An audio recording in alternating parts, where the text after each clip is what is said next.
Right now, it's Sounds of a City, Manchester. New Order is generally a battle between rock and electronica.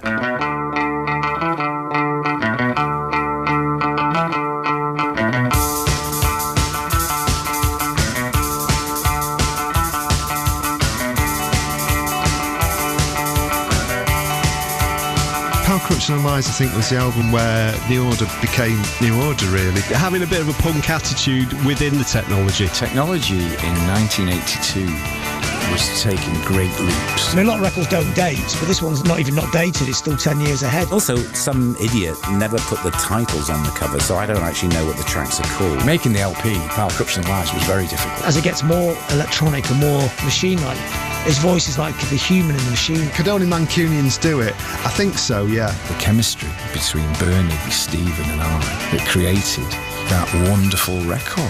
Won't you please let me go? These words lie inside me, hurt me so. I'm not the kind that likes to tell you just what I want to. I'm not the kind that needs to tell you just what you want me to.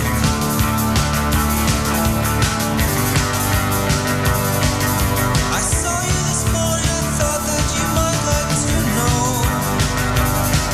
I received your message in full a few days ago. I understood every word that it said. And now that I've actually heard it, you're going to regret. And I'm not the kind that likes to tell you just what you want me to. You're not the kind that needs to tell me about the birds and the bees.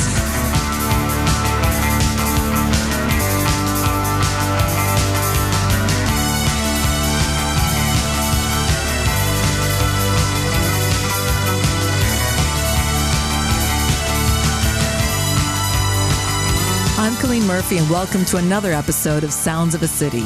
We have already taken a look at Sheffield and Liverpool, and now we move along the M62 to Manchester, often hailed as one of Britain's most important bastions of music. While its Liverpudlian neighbours were churning out the sound of Merseybeat in the 1960s, Manchester produced Herman's Hermits, Freddie and the Dreamers, and the Hollies. After the punk explosion, a new slew of acts came to the fore, including Joy Division, The Fall, A Certain Ratio, and Magazine. And from the early 80s onward, Manchester has witnessed a non-stop crop of bands, including The Smiths, The Stone Roses, The Happy Mondays, 808 State, James, Oasis, and Badly Drawn Boy. When we talk about the music of Manchester, we are spoiled for choice. But for me, there is one band and one album that is a fulcrum between the city's post-punk and indie rock sound and its dance explosion: New Order's Power, Corruption and Lies. Do you find this happens all the time? Crucial point one day becomes a crime. And I'm not the kind that likes to tell you just what I want to do. I'm not the kind that needs to tell you.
was the first album recorded and released by the band that had to rebuild and rebrand itself after the abrupt termination of Joy Division. But 1983's Power, Corruption and Lies sounds like the first proper New Order album. It exudes a sense of freedom, as if the weight cast by the suicide of Ian Curtis has been lifted. And its opening track heralds a new sense of enthusiasm as drummer Stephen Morris remembers.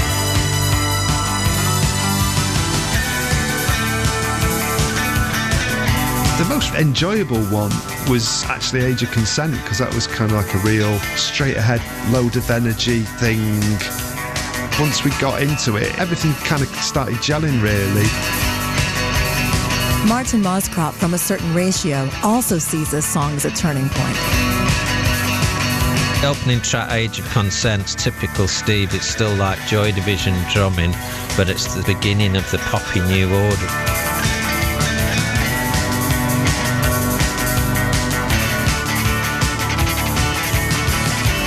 Power, Corruption and Lies also holds a special place for Factory Records graphic designer Peter Saville, and not only because he created the record's iconic cover. It has my favourite New Order track of all time, which is Age of Consent. I argued with America that it be a single in America. I actually thought that Age of Consent could have been a great rock radio track.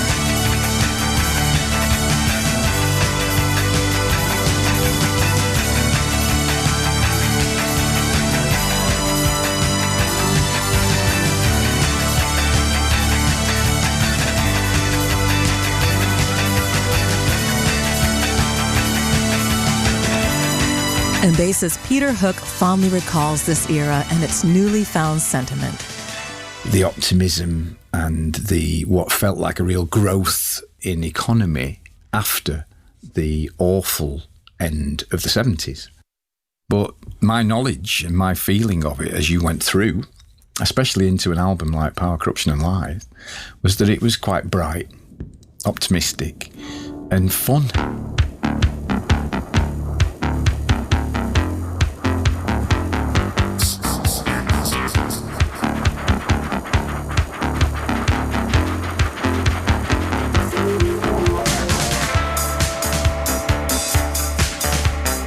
The computer-generated electro sound of Power, Corruption and Lies is a sonic complement to the industrial feel of the city in which it was created, Manchester. In Victorian times, the city experienced a massive boom in the textile industry and was coined both Cottonopolis and the Warehouse City. It was granted city status in 1853, the first British city to do so in 300 years. Author of The North Will Rise Again, Manchester Music City, and The Membranes frontman, John Robb, elaborates. In modern terms, Manchester is the first city purely built for industry. And it was like the leading industrial city in the whole of Europe, and people used to come from all over Europe to look at the way the city was built. So it was full of these 7-storey high mills that ran on the canals, and this really heavy labour-intensive industry, and there's just smoky chimneys. You know, the classic image that people had of Manchester, even all the way up to about 10 years ago. The population in the 19th century, in the early part of the 19th century, was bigger than it is now. It's one of the biggest cities in Europe.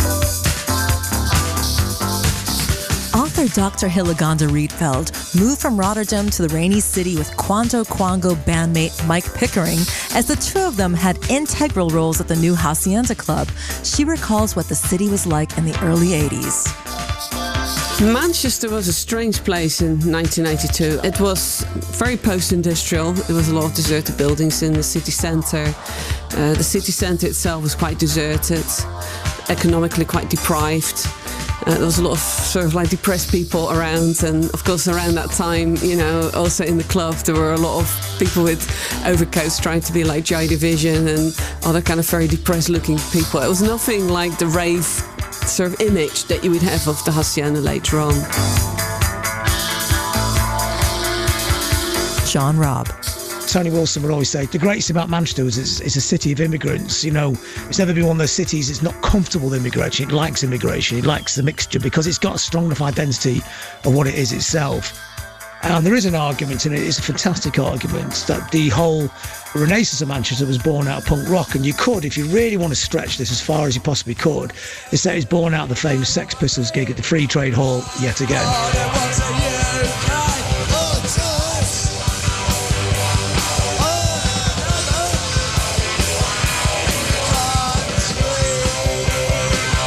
In 1976, Hooky and Barney from New Order were at, and they saw Ian Curtis there. Didn't actually meet him there, but they saw him there. They were aware of his presence. And this gig sparked a very small section of people to do some quite amazing things. The most important thing to come out of punk rock is this idea of DIY culture and maybe creating something new out of what was there before. And Manchester's very good for that. What some of you really wanted was silhouette.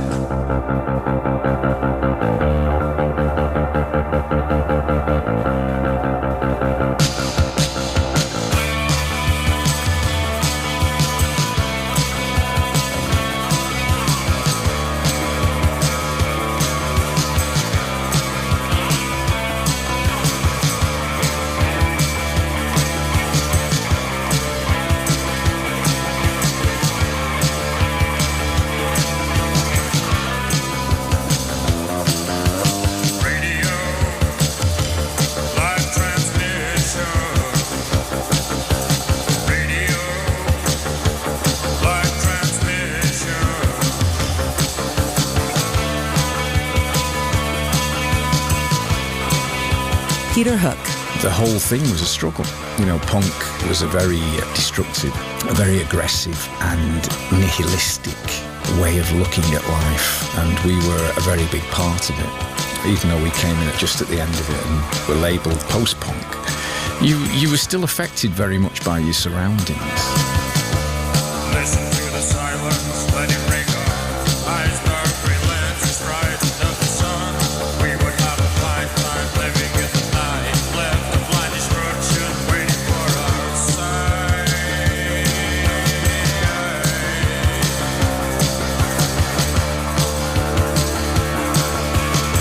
On top of the prevalent nihilistic punk attitude, there was an additional sense of great loss felt by the three remaining Joy Division members Ian Curtis left behind. Peter Saville recalls how they pulled themselves out of this funk. They had, in a way, the innocent wisdom to know not to try to be Joy Division without Ian. Because it was factory, there was no obligation upon them. The three of them had to reinvent, in a way, a new formulation of who they were.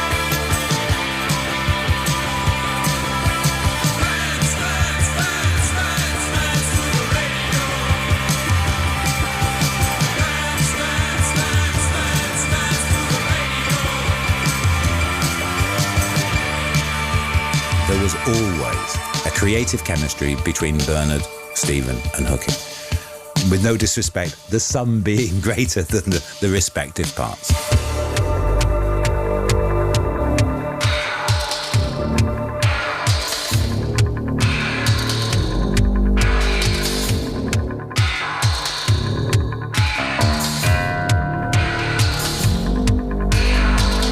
When performing live, as soon as the burden of the vocal parts was quickly rushed through by Bernard, the most touching thing, I still find it very difficult to even describe, he would subconsciously wander back to the part of the stage where he was in Joy Division.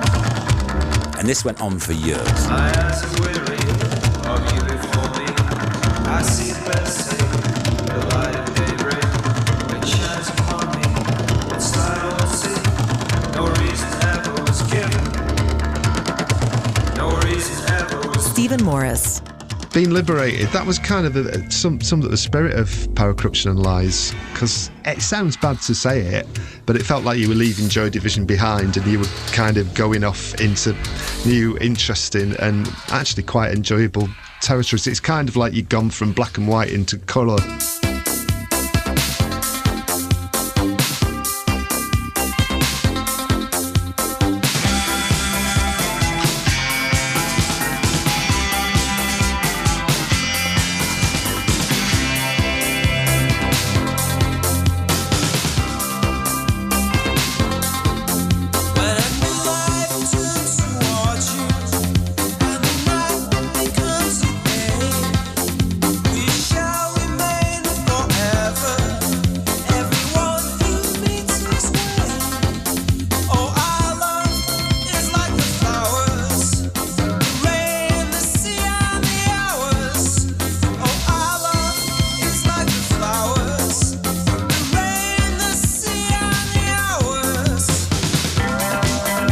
Much the way in which Manchester unintentionally became a leading industrial city without proper planning, New Order inadvertently developed a new sound that would have a huge influence upon future musicians. Peter Hook reflects upon their musical transformation. Bernard, in particular, at that time, really had a visionary, new look at how he wanted to do his music. I think that me and him just banged heads right from the word go, because I was the rocker, I wanted to play, and he wanted to explore the machines, you see. So every record you've done as New Order is generally a battle between rock and electronica.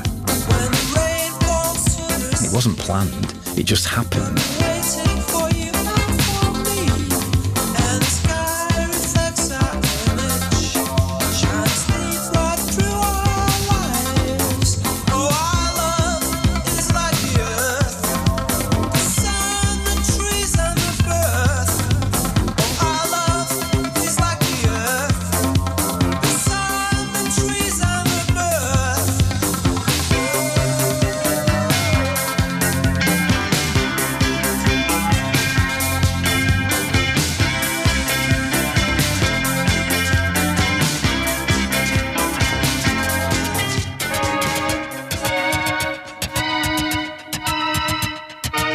Author of House Music, Cultural Spaces and Technologies, and Quando Quango programmer Dr. Hilaganda Rietveld further dissects the album's musical strains. Power, Corruption and Lies, I think, has a lot of very different styles within it. You know, on the one hand, it's sort of like guitar band stuff, and on the other hand, sort of listening back to it sort of reminded me of Kraftwerk, sort of like around the time of Trans-Europe Express.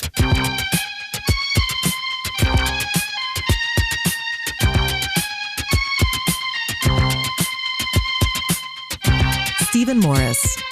I think Power, Corruption and Lies is a unique sounding record in the same way that Joy Division made two unique sounding records that still sound like nothing else today.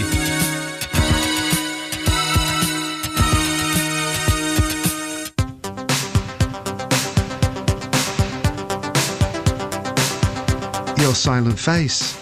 That was the start of a New Order tradition of let's do a song that's a bit like Kraftwerk. It ends up sounding really, really beautiful.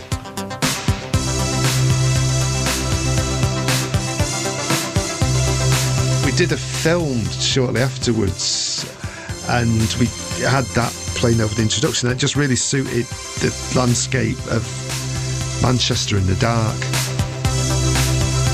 the twinkliness of the little lights.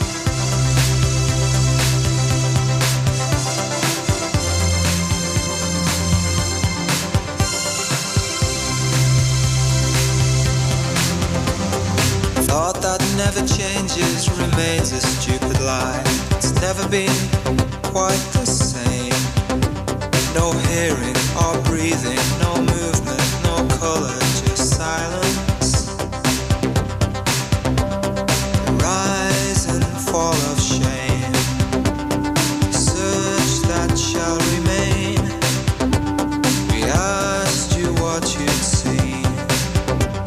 You said you didn't. Your Silent Face not only captures the urban sprawl of Manchester, Macclesfield and Salford, but also evokes the pastoral beauty of the surrounding Pennines and Cheshire Plain. The Charlatan's Tim Burgess, who calls Power, Corruption and Lies a life-changing album, remembers the first time he heard the song. I was at my friend's house and we were listening to John Peel, and he played two tracks. One of them was Leave Me Alone and one of them was Your Silent Face, and it was just, I just never heard so much beauty and so much animosity and carefreeness, and the very classic last line, you caught me at a bad time. It was as punk as anything that I'd heard before, but as just refreshing and present as anything that I'd ever witnessed. So it opened up a new thing for me, and I was a New Order fan from then on.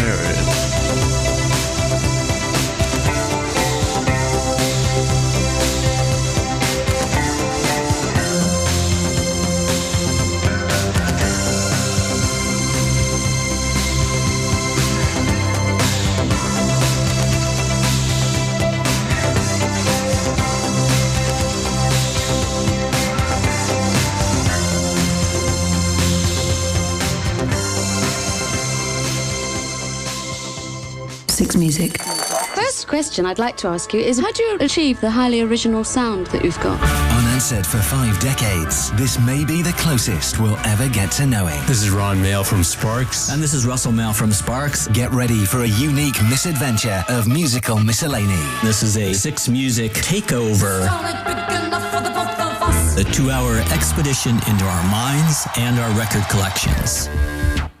My record collection is mostly things that don't sound like Sparks at all, in order just to feel the possibilities of what we could do in the future. Und jetzt Rammstein mit Sparks. This afternoon from 4 on BBC Radio 6 Music.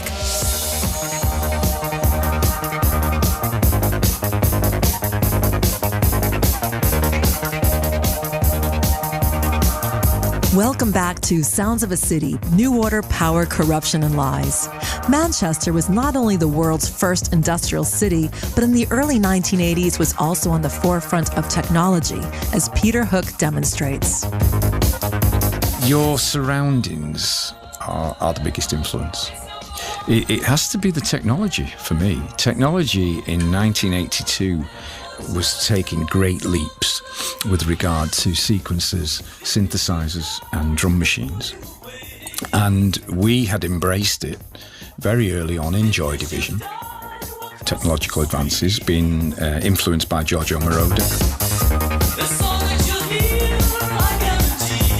His work with Sparks, Kraftwerk were always an influence via Ian Curtis. So you were very interested in that kind of sound, and what you had to do then was find out how people made it.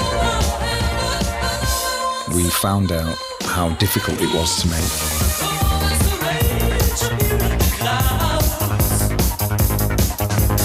Stephen Morris.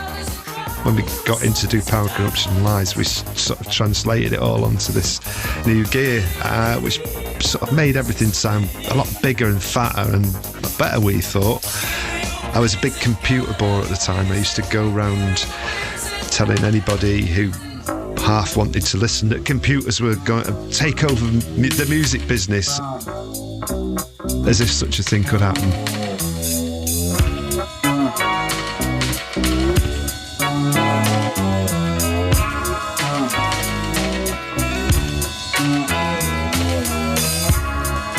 So we had all this stuff, and it's kind of learning how to make it all work successfully was part of doing this record. Peter Hook. Making the LP, Power, Corruption and Lies, was very difficult. We then decided to take all that crap round the world with us. And that was incredibly difficult. It really, really was. Making that really sensitive equipment that was barely able to function in a studio, taking it round the world and expecting it to do gigs was insanity. Tim Burgess. I mean, I used to go and see them all the time, and there was a big difference between them being great and not so great, and a lot of the time was because they were using such advanced technology. The arpeggiators would just not go completely out of, everyone would go out of time with the arps, things would be out of tune, and people would be coming in the wrong places. I saw them almost abandon the rest of the set and just do a version of Everything's Gone Green that lasted for about 45 minutes, I think. There was more to see in a 45-minute New Order concert. They played things in a way that no one else was doing it.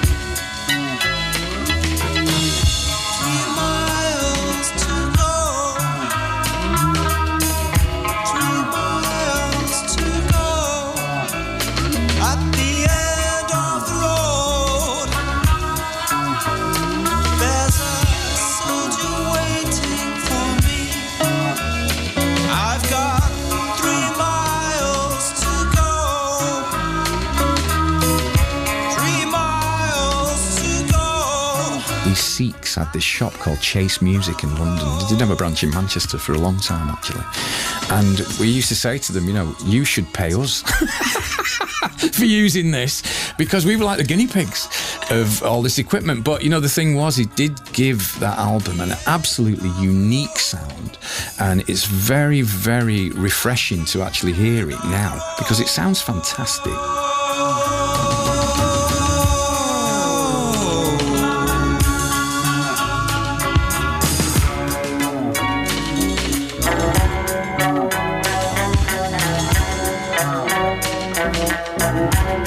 Tony Wilson of Factory Records. New Order were the people who were fiddling around with early Apple computers back in 1980-81, getting strange digital effects. I mean, the world that we now know of sequencers and fairlights and the rest of it, they were almost putting together in a homemade way. It was a very early digital dance music experiment, perhaps the first. The rustic and urban counterbalance was not only reflected in the music, but also on the album artwork. The front cover is a reappropriation of Fantin Latour's Basket of Roses, and the back cover is a grey floppy disk. In keeping with the band's line of anti-promotion, the sleeve does not state the band's name, the album name, nor the track listing, but instead has a computer-coded color language. Its designer Peter Saville explains. Power, Corruption, Lies is a very industrial cover. There's textile history there. There's particularly textile history in Macclesfield, a place the group are very close to. A lot of emigre textile workers ended up in Macclesfield in the silk industry. There's the pastoral and the technical, the rural and the industrial. There's Manchester in that cover. Seen the Fantin Latour postcard and liked it, and having shown it to New Order and having had a kind of a positive or at least not negative response to it. It looks a bit like a chocolate box, doesn't it, Pete? All that was left for me was for me to go to the National Gallery and ask if I could reproduce the painting on a record cover. I was a little bit nervous about Power, Corruption, Lies being a title. I felt that they might have had problems with that. So my conversion of type and the title into a color code was quite good because no one needed to know what it was called. I was intrigued by the album title. Intrigued and kind of shocked when I heard it. Rob told me they're thinking of calling it Power, Corruption and Lies. I know it. Wow. That's very emphatic for them. Titles, even with Joy Division, were often a little bit more elusive and ambiguous than that. Closer. Unknown Pleasures, but Power, Corruption and Lies, that's a socio-political statement. But it turned out that particular painting was on long loan. Now, I was known for taking a while to do covers, so I thought, well, how long is this long loan? And they said, 5 years, Mr. Allen. Crikey. Even on my time scale, no one's going to wait for 5 years. So there was an impasse. I didn't want to do anything else. Thing about Peter then, you're just grateful for anything, really. So long as it turned up more or less on time and you could put a record in it, that'd be all right. Then Tony stepped in, at which point Wilson went into world in action mode, so the current affairs journalistic mode. He phoned the director of the National Gallery. He listened to all of the objections and then put to the director of the National Gallery the question, who actually owns the painting? And the director had to answer that actually the people of Great Britain owned it. And Tony said, well, I believe the people want it.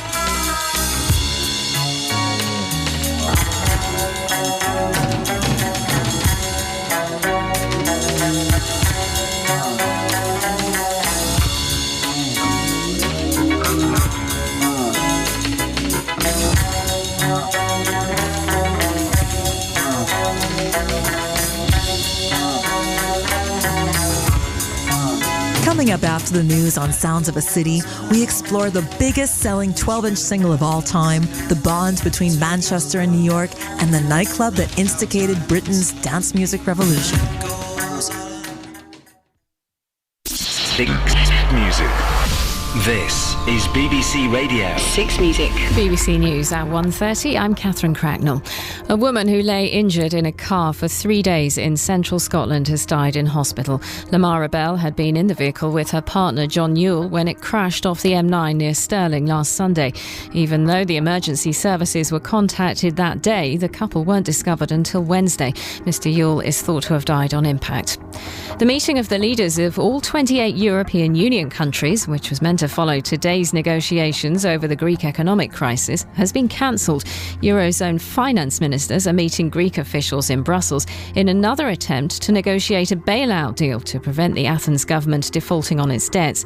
But some countries, including Slovakia, are concerned about Greece's latest proposals to cut spending and raise taxes. The Slovakian finance minister Peter Kazimir expressed his frustration when he spoke to reporters. It's not possible to reach deal today. Okay, we can rag on certain recommendations for the head of state, that's all. the bridge of trust. So maybe it's not possible to achieve the deal. Labour's interim leader Harriet Harman says her party supports some of the benefits cuts announced in the budget.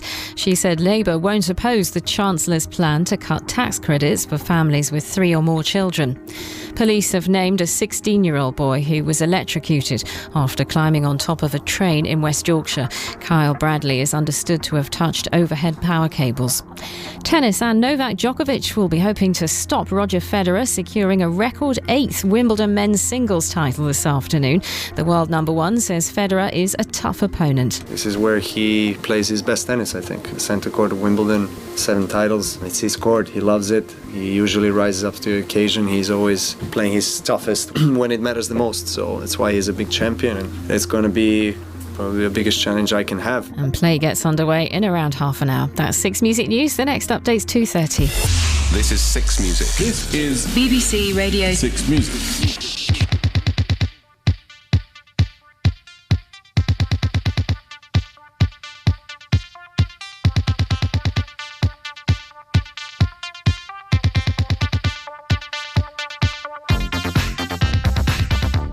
I'm Colleen Murphy, and welcome back to Sounds of a City, New Order, Power, Corruption, and Lies. New Order's second album was not only a product of the city from which it originated, but was also heavily influenced by another metropolis with which Manchester had something of a love affair, New York City. Mancunian acts such as A Certain Ratio, Quanto Quango, 52nd Street, and New Order were adopting the sounds of electro-funk, which were being championed by Big Apple radio jocks like WBLS's Frankie Crocker and Kiss FM's Shep Pettibone. Bernard Sumner takes a look back to how the band got into the funk.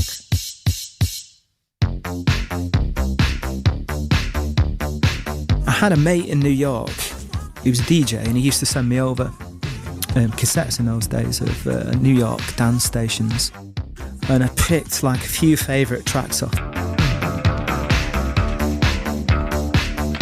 and I took elements of each. I didn't copy it exactly. I just went, well, I like that track, I'll do something like that for the beat. I like that track, I'll use an arrangement like they've got.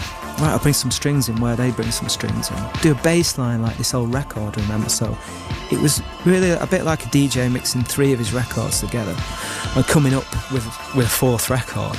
Instead of doing it on vinyl, I was doing it on synthesizers. How does it feel to treat me like you do when you laid your hands on me and told me who you are? Thought I was mistaken. I thought I heard your words. Tell me, how do I feel? Tell me now, how do I feel?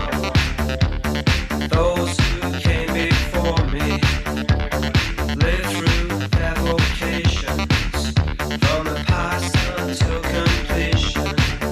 Will turn away no more, and I still find it so hard to say what I need to say.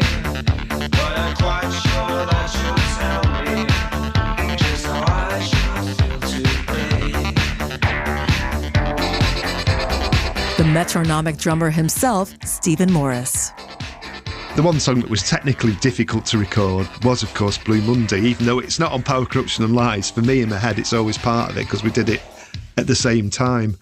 It's a long song and it's in loads of bits, and the gear just wasn't up to it.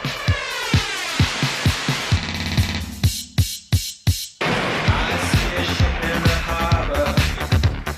I can shall obey. 808 State's Graham Massey describes how crossover hit Blue Monday changed the course of pop music. The palette of a rock band became wider, and it also, the sort of niche genres of electro music became wider through New Order entering the pop charts. A record by a guy called Gerald like Voodoo Ray would once never have been entertained in the pop charts until records like Blue Monday.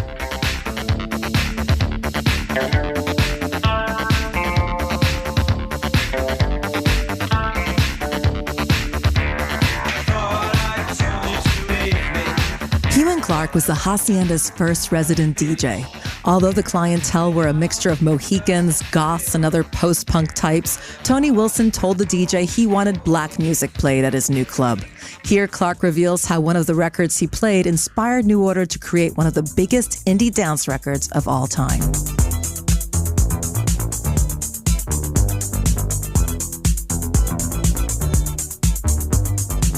Plan an MBO Dirty Talk. It was already a success on the soul scene. I'd seen it work in the clubs like Legends and Playpen. I started playing it at the Hacienda, and when we first played it on the soul scene, it cleared the floor. And then after a couple of months of people starting to get into that 4 on the floor beat, it started pulling people in. And the same thing happened in the Hacienda. It's worked really, really well. And I remember Peter Hook and several others coming into the DJ box and inquiring what the tune was, and I said it was Klein and MBO Dirty Talk. And they said, can we borrow this record for a while? I'm like, yeah, sure, no problem. They had it for a week, and when they came back, they had another record with them, which was the white label promo of Blue Monday.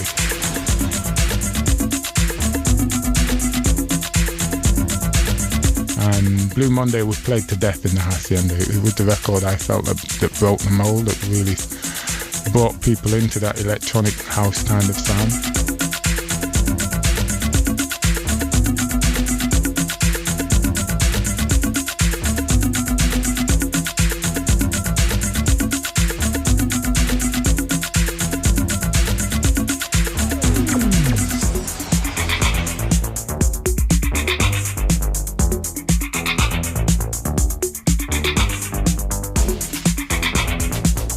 New Order's Stephen Morris. We've been going to clubs a lot. We've been listening to a lot of dance music. Like a lot of early hip-hop was happening, like Grandmaster Flash and that Wheels of Steel album. Listening to that and sort of thinking, how the hell's he done that? And in America, Arthur Baker, although we'd yet to meet Arthur Baker, had done this record with Afrika Bambaataa called Planet Rock.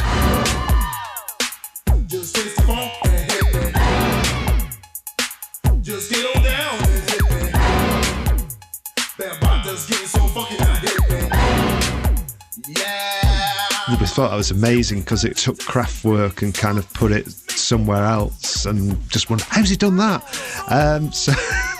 So we're quite keen to find out stuff like that.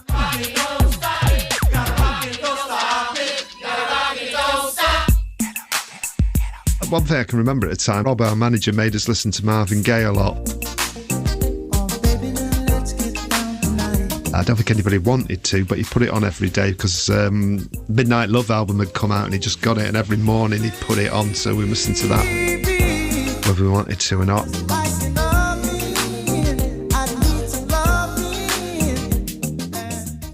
BBC Music. Roger that. There exists this place 10 latitude in us years where you can explore a rainbow of music greatness. And next weekend, I'll be searching for perfect vibes live from Latitude. What? Wait. To disseminate on your radio. Come, celebrate 10 years. Latitude Festival! 10 latitude in us years. With me, Tom Ravenscroft. 6 Music. And guest Subtract. Hi, this is LaRue. Marika Hagman and Warpaint. Tom Ravenscroft, live from Latitude. Next Sunday afternoon from 3. On BBC Radio 6 Music. 6 Music.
Welcome back to Sounds of a City, New Order, Power, Corruption, and Lies.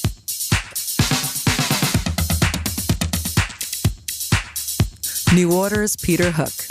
Very early, a girlfriend of mine was a huge promoter in New York called Ruth Polsky, and it was her single-handedly that brought most of the English bands over to America before they were successful. Her thing seemed to be that she was able to spot them.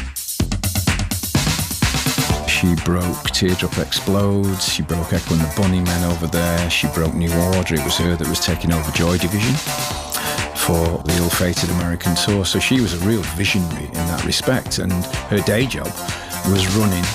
She was 23.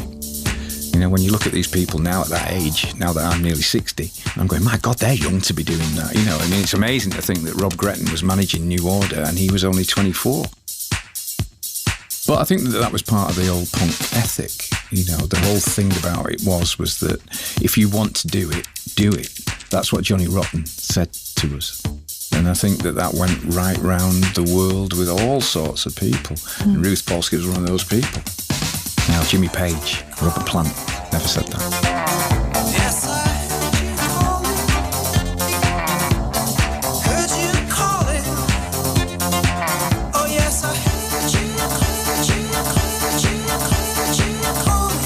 Journalist author John Robb describes why Northerners gravitated to New York. I think a lot of people in the Northwest feel this as well. You go to New York and you feel really at home there because it just looks like a gigantic version of Liverpool and Manchester stuck together. It's a city of immigrants as well, like Manchester was. Obviously, this is on a far bigger scale.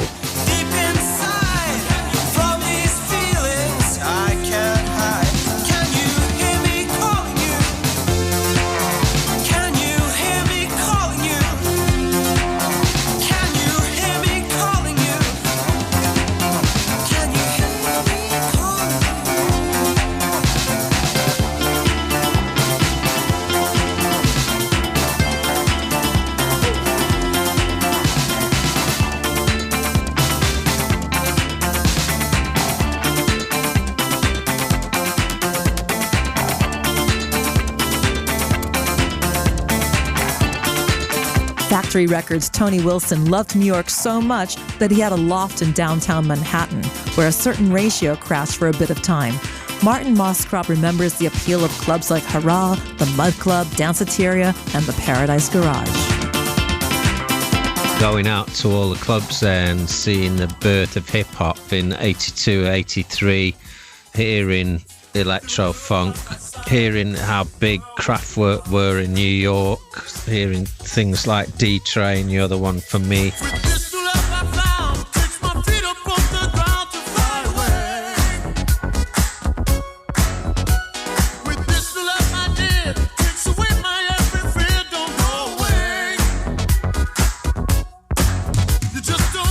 The Americans were being really influenced by all the sort of electronic stuff that came out of the UK, the Cabs and Human League from Sheffield. So, you know, the influences work both ways, really.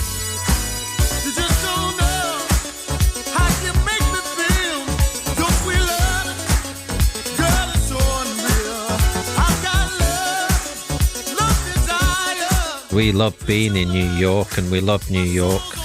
Everyone from New York were thinking, who's these guys from Manchester that we keep on seeing every year? It did develop a sort of relationship between the two cities.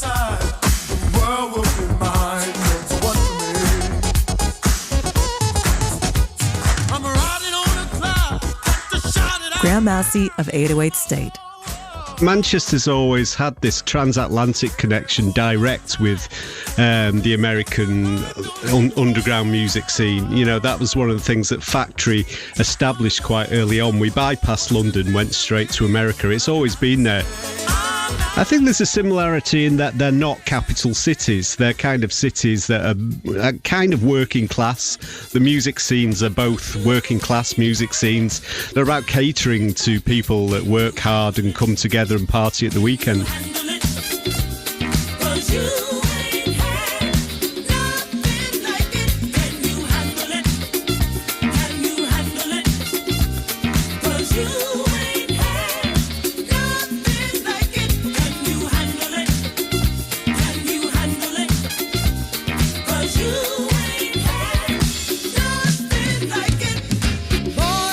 John Robb. In a sense, it's like Manchester, this little bubble travelling around the world, picking up other influences. So you can hear New York in there. You can hear an international breaking new style of dance culture in there. But at the same time, you still hear very much a very melancholic northern record.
Certain Ratio's Martin Moscrop.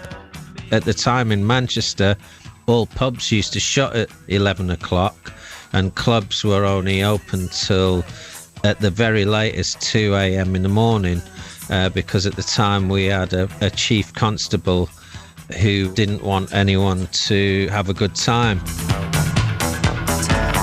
Dancing was actually banned on a Sunday in Manchester, so going to New York where it was 24 hours to all these amazing big clubs was just a real eye-opener.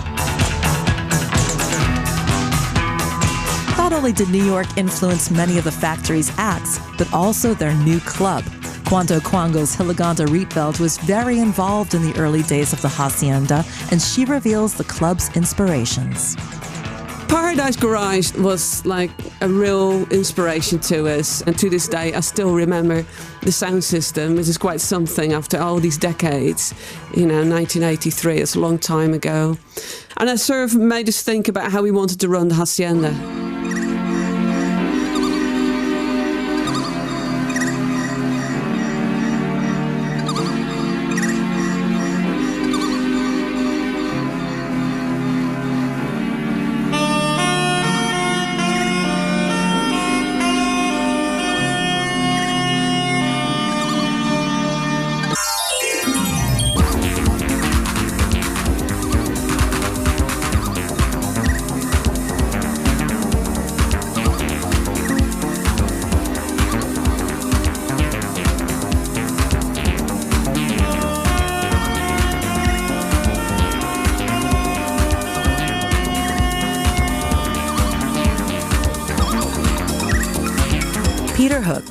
When people get to Manchester, they are very surprised at how small it is. Now, New York is not like that. It feels huge. And it did have a huge impact on us, the reason that the Hacienda appeared was directly because of us experiencing the club life in New York. All of us, Tony Wilson, Rob Gretton, New Order in particular, we embraced it and brought it back.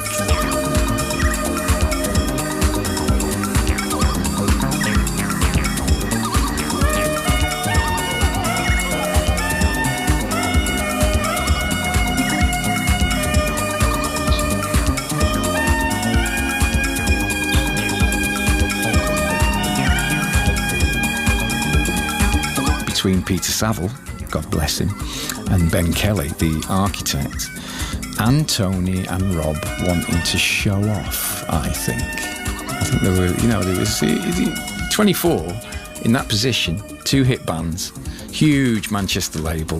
I think there was a temptation to show off. And I think that's what they wanted to do with the Hacienda. So they created something that was about at least 1,000% over-designed for its purpose, which was for a load of lunatics to go and get drunk in and have a dance. We furnished them with this art gallery. Whilst we lost something in translation, we gained something else, culturally and stylistically, that did literally change the world.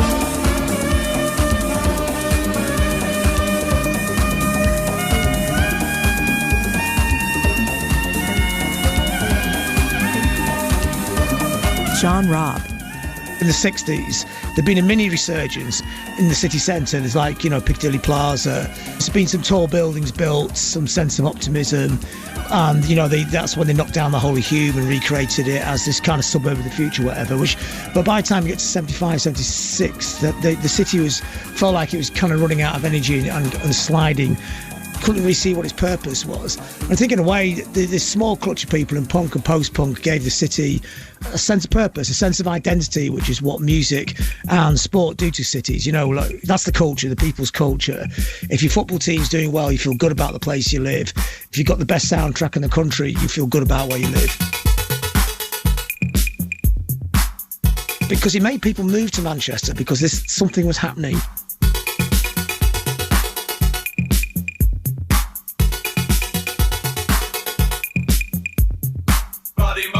Caught in time, come on girl, please be mine. Body motion, caught in time, come on girl, make up your mind. I think the legacy of Power Corruption Lies is opening the door to people coming out of post-punk and indie music into a new world of electronic dance music. And maybe before, to most people, the two things have been kind of separate kind of worlds. By the time you get to 87, 88 and Acid House, you could definitely see what the legacy is there. A lot of people, the prime movers in Acid House, and a lot of people going to the early raves have come through that record and been introduced to a whole new world.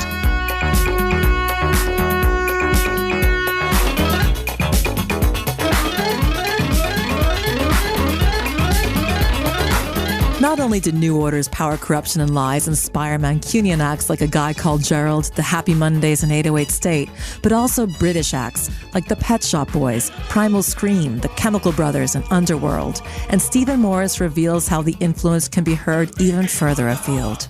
See, it seems to have gone through a gestation period that's kind of come out over the past few years. A lot of the bands like LCD Sound System, they've taken that sort of early New Order stuff and kind of made it their own. I can definitely hear Power, Corruption and Lies in there.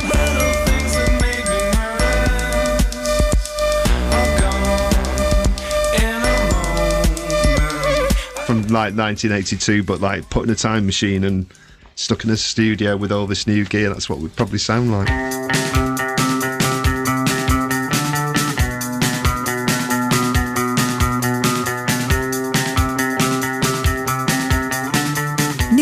Power, Corruption and Lies was a pivotal album in the Mancunian music scene as it bridged the post-punk acts of the late 70s with the electronic rave scene a decade later. It reflects the industrialized city and its rural fringes not only on the album cover, but also with its musical blend of machine-like rhythms and soaring string pads. The album also sprang from one of Manchester's most significant cultural institutions, the Hacienda. We asked Stephen Morris if he also feels this album could only be a product of Manchester. Could only Mancunians do it? I think so, yeah. I don't think anyone else would have, I was going to say, the humour, the energy. Power, Corruption and Lies is not pretentious at all. I think if anybody else had tried to do a record like that, it wouldn't sound right. 808 State's Graham Massey. It took a while to get that pristine, polished, technological sound together, really. I also love that about New Order, is that they're prepared to, be clumsy and make mistakes and make a dirty mess with technology. It was all first steps, like as you would be in a punk band. I always saw them as a punk band. Peter Hook. You ended up with a completely unique sound. And I must say that it's very complimentary to think that in this world today, that every band that doesn't sound like Joy Division invariably sounds like New Order. To listen to some of the songs, my God, you know, they were all written in 1981, 1982, and they sound like someone's written them now. You know, you were very, very far ahead of your time. You really were.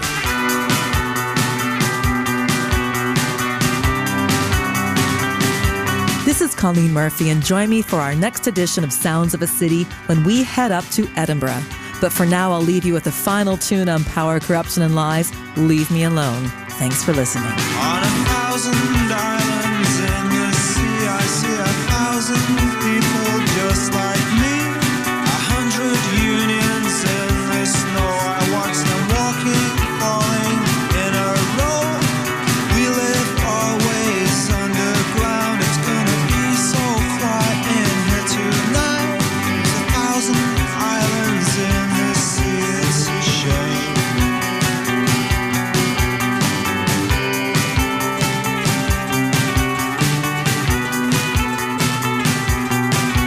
And 100 years ago, a sailor trod this ground I stood upon. Take me away, everyone, when it looks down. From my head to my toes, from the words in the book, I see a vision that would bring me luck. From my head to my toes, through my teeth, through my nose, you get these words wrong. You get these words wrong every time. You get these words